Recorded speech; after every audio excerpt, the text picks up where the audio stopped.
Ici, 5 parties d'âme. Nefesh, la plus basse, Ruach, Neshama, Chaya, Yachida. Dans chacune de ces parties d'âme, elle-même est subdivisée en 5 parties qui ont le même nom. Nefesh, Ruach, Neshama, Chaya, Yachida. On appelle ça Narnachi. Narnachi, c'est donc les initiales. Nefesh, Ruach, Neshama, Chaya, Yachida, Narnachi. Donc on a Narnachi d'âme. Chaque partie, elle est subdivisée en Narnachi, et chaque partie de nouveau en Narnachi, etc., etc. Donc on a beaucoup de parties d'âme qui vont du plus bas niveau au plus haut. Quand on est, tout le monde reçoit la partie la plus basse, Nefesh.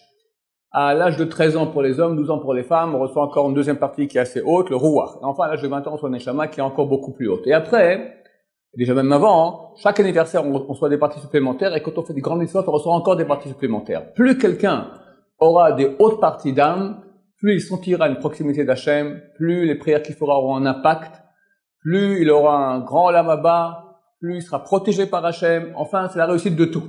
En fonction de ta partie d'âme que tu as une sorte d'antenne parabolique qui te met en relation avec Hachem beaucoup plus grande.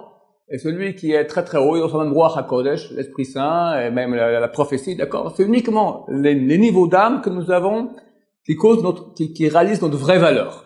Le Zohar HaKadosh, le Zohar, il dit qu'en fonction des actions qu'une personne fait, il fait plus, il reçoit plus. Il fait plus, il reçoit plus. Donc si nous voulons être proches d'Hachem, si nous voulons être protégés, si nous voulons qu'Hachem écoute nos prières, à nous de faire des actions, des belles actions dans le sens qu'Hachem veut. Des actions parfaites, des actions qui sont dures à faire, mais qui vont dans le sens d'Hachem.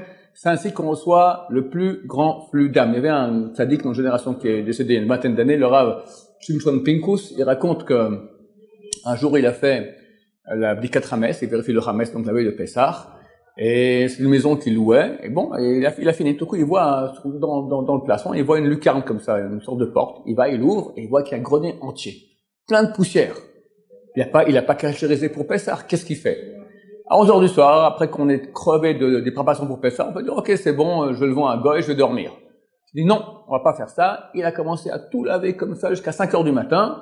Le matin, il va à la prière. Après la prière, évidemment, qui peut dormir avec le Pessah, il y a du travail, jusqu'au soir de Pessah, comme ça, sans dormir. Il a dit qu'il a senti de ce moment une lumière sur lui. Je dis, c'est extraordinaire, cette lumière. Donc, sûrement dû à la fête. La fête a passé, le jour de Pessah, et pendant tout Chol Moed, il sent encore cette lumière. Il s'est dit, bon, peut-être c'est dans toute la grande fête de Pessah, les 7 jours.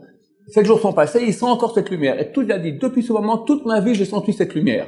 Fait une grande mitzvah, avec des efforts, une nuit entière pour réparer, pour enlever tout le chametz. Il a reçu maintenant des parties de Nefesh Ruach Neshama, donc arrive beaucoup plus haut, qui permet d'avoir aussi un plus grand impact. C'est un grand rabbin qui jusqu'aujourd'hui, ses livres sont extrêmement vendus. Donc si chacun de nous veut maintenant être proche d'Hachem, à nous de faire des bonnes actions, des actions qui sont dures à faire, les Shem Shamaim pour l'amour de Dieu, et ainsi on aura cette grande proximité en recevant des très grandes parties d'âme. Baruch Adonai, l'Olam, Amen, Amen.